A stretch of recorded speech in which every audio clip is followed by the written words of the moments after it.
Hello again everybody, I'm Paul the Nitro Scarvis and we're back. Welcome to the Nitro Corner, back on YouTube. Glad that you could join us here today. We got plenty to discuss, so without any further ado, let's begin with our Newswire for this week, or for this time. And we go to Payback, or for Battleground first. This happened in July on the WWE Network. Let's review some of the matches and results in the first match. Randy Orton defeated Sheamus in 20 minutes and 4 seconds with the RKO in a very good match between these two men. And in the second match, a 3-on-2 handicap match, it was the Primetime Players over New Day in 11 minutes and 10 seconds. By the way, the New Day promo at the beginning kind of sucked, which still does now to this day. In the next bout, it was a grudge match as Bray Wyatt, thanks to the help of the return of Luke Harper, scored a victory over Roman Reigns in 17 minutes and 9 seconds. I say that Bray Wyatt is the new Kevin Sullivan. Trust me, if you compare both men, it's almost exactly the same thing. Excuse me. Next up was an added bonus match, a Divas Tag Team Battle, as Charlotte scored the victory over Sasha Banks and Brie Bella with the figure 8 in 19 minutes and 12 seconds. Easily the best match of the night. I'll explain later how the Diva Revolution is really kicking up the women's division in the WWE. Moving on now to our next bout. John Cena defeated Kevin Owens to retain the United States Heavyweight Championship in 15 minutes and 25 seconds. Therefore, Cena winning the rubber match between these two rivals. The triple threat match for the Intercontinental title was canceled due to the injury at Ryback, the staph infection in the knee. That match has been rescheduled for SummerSlam next weekend. And then in the main event, Brock Lesnar scored a disqualification victory over Seth Rollins in 19 minutes and 30 seconds thanks to interference from The Undertaker, who delivered 2 tombstone pile drivers to Brock Lesnar. The return match from WrestleMania 30 will take place next weekend at SummerSlam in Brooklyn, New York. Also, this past July, the 4th of July to be exact, OneCW had their free event at the Farmington Fire Hall in Farmington, Delaware. Let's take a look at some results there. TJ Austin scored a victory over JT Funk. 410 Massive won a triple threat elimination match against Team Lucha and the team of Ryan Vox and the Working Man Yams. The leaders of the New School and Russell Love Muscle scored a victory over the Hot Atlanta Hustlers in a 6-man tag team battle. For the OneCW Roundup title, Grey Wolf scored a count-out victory over the champion Pretty Jimmy Dean. For the Dog title, Dirty Money scored a victory over the Funky White Boy. And in the main event, the Falls Count Anywhere Brawl, the First Order, Dirty Sonny Deeds scored the victory over Crazy Shay. And I'll have more about OneCW and its future later on in this show, and about their next upcoming show on the OneCW Control Center after this edition of the Nitro Corner. The other main thing that came up at this time was the Hulk Hogan getting fired by the WWE for saying some racist remarks during the alleged sex tape that he's suing over against Gawker, which is a paparazzi company. Hulk Hogan's career is done as far as I'm concerned. Anytime you make racist remarks like that, doesn't look too good for your career as far as I'm concerned. And that is the Newswire for this time. And moving on now, let's talk about a new segment here on the Nitro Corner. It's called Thumbs Up, Thumbs Down. If I like what the wrestler did, he gets a thumbs up. If I don't like what the wrestler did, he gets a thumbs down. First, we'll go to Thumbs Up. Thumbs up to John Cena. He had a broke nose in a match against Seth Rollins, and he ended up scoring the victory to retain his United States Heavyweight Championship. That is the perseverance of a champion. I will give credit where credit is due. John Cena has certainly earned my respect as United States Heavyweight Champion, and even with a broken nose, he manages to somehow get the victory, so he gets my thumbs up. Another person that gets the thumbs up is Brock Lesnar, as I mentioned in the Newswire, scoring a big disqualification victory over Seth Rollins. He should have been WWE World Heavyweight Champion if had not been for The Undertaker's interference in the match. I expect a total brawl of the first order when these two men meet at SummerSlam next Sunday on pay-per-view and the WWE Network. So Brock Lesnar gets my thumbs up. Thumbs down, though, Seth Rollins. Yeah, you can complain about, can claim that you broke John Cena's nose and how great you are, but yet you didn't win the match. You didn't get the job done. So that's a thumbs down. I'll have more about Mr. Rollins later on in the Nitro Corner. Also, thumbs down the Bella Twins. I mean, look, let's be honest here. You're the most boring wrestlers I've ever seen in my life.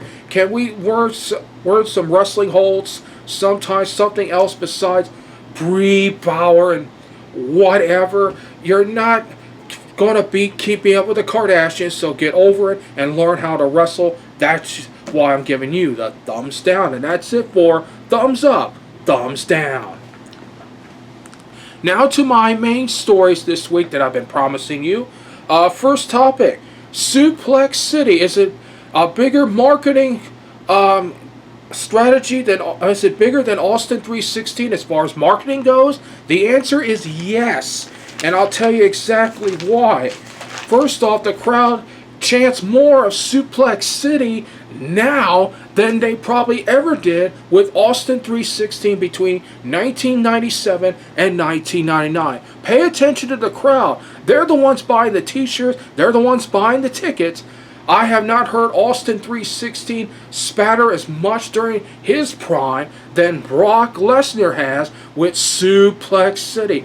Instant pop each time. Austin, somewhat of an instant pop, but in his prime, yes, but not as big as Suplex City. So yes, that's one advantage. Another thing is history. Brock Lesnar owns a pinfall victory over Steve Austin in June 2002 on Raw that never made air. So therefore, in my opinion, history goes to Brock Lesnar on that count. And number 3, look at the t-shirts. Brock's t-shirt is more creative. It's Suplex City. It's a city that delivers suplexes. Austin 316, just a simple Austin 316. Yeah, they sell, but I could put Skyros 425 on there and it would not sell as much. It's all about the visual presentation of the shirt that connects the fans to the wrestler, and Brock Lesnar's t-shirt connects more to the fans than Austin's 316. Pure and simple. So yes, Suplex City, based on those reasons, is more marketable than Austin 316. Now, speaking of champions, let's talk about Seth Rollins. Is he too insecure to be champion? Yes. Why? He needs interference most of the time, and every time he gets a clean pinfall, it's off a fluke or a mistake by the wrestler. I mean, let's look at his count-out loss to Ryback on SmackDown a few weeks ago. Was he not secure enough in himself as champion to go out there and say, I can beat Ryback. I can beat that man. I'm the true champion.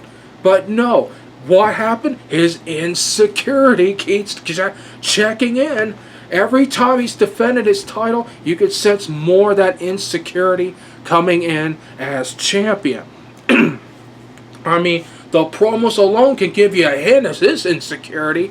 It's all nervous, a little nervousness, a little insecurity. He has to boast about how great he is, but yet he cannot back up with substance. Shows you more the insecurity Seth Rollins has as champion.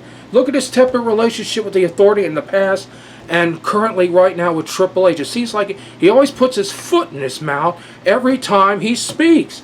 That shows you the insecurity he has as a champion. He'll need to break that insecurity when he faces John Cena at SummerSlam next Sunday on pay-per-view.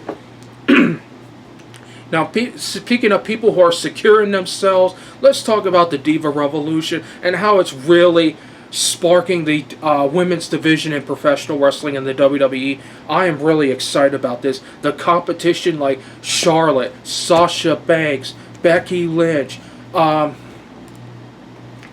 all the factions that are forming together bring up the level of competition, and now You got an NXT division that brings up women. You got an independent scene that's just chock full of talented women. This is a good time for women's wrestling. Now, only if the Bellas can step up to the plate and deliver instead of worrying about keeping up with the Kardashians. I mean, come on now. And Alicia Fox, what has she done in a year? A year. Nothing. It's time to step up to the plate as far as I'm concerned. And really, the credit should be given to Paige for starting the Diva Revolution. I mean, she was asking for it. She sacrificed for it. And now that she's got it, she's one of the head leaders of the Diva Revolution. And I bet you this is going to continue on to better matches in the ladies division here in the WWE. And don't be surprised if the Divas, if there is a Diva match that main events WrestleMania next year. Count on it as far as I'm concerned. So that's the WWE. Moving on to TNA, do they have a future? No. I don't think they have a future at all. Look at the in-app management. Excuse me. Look at the in-app management, the leadership. Dixie Carter's not knowing what she's doing. I mean, where are some of these storylines going? Nowhere. Absolutely nowhere. It does not pique my interest as a wrestling fan. And it's just, they also have no network. Who cares about Destination America? Let's face facts. Destination America is another Travel Channel wannabe that doesn't have their main stars, if you catch my drift. So TNA, no bright future at all. I don't know about their future. I won't report on it until they can straighten their act out a little bit, and then maybe I'll gain its attention. Otherwise, no bright future as far as I'm concerned.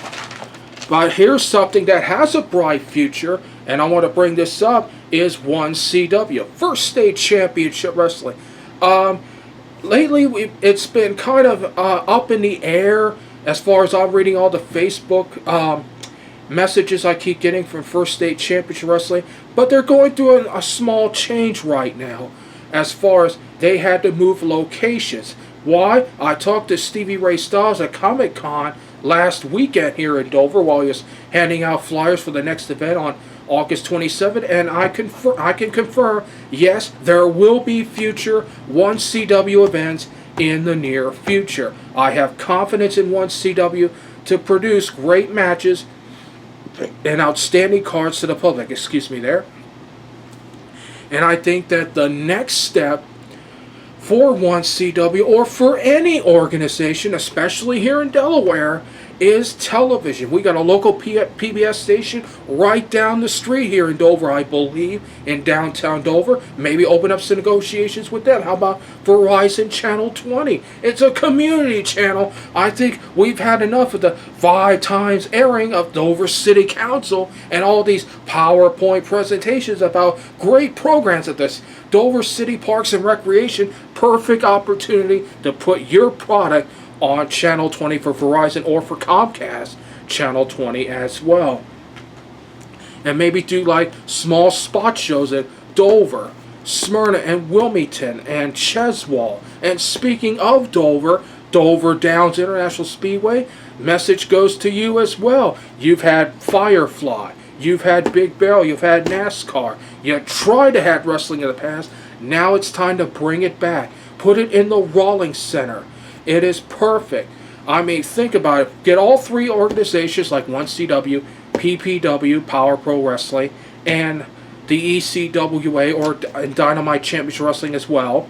Or get and add some major talent. Put like one big super show at Dover Downs International Speedway. Have Dover Downs make the opening offer to OneCW. This is a good way for revenue for Dover Downs, as if they need it. They probably do with all their gambling interest and stuff like that. That was just my thing right there. We're going to take a timeout, but as far as I'm concerned, OneCW has a bright future indeed in professional wrestling. We're going to take a timeout. When we come back, we will have guest booker. Also, we will have the... we will have our look at our this week in wrestling history, or this month in wrestling history, where I take a whole week out and show you what happened during that whole week. All this and more coming up on the Nitro Corner.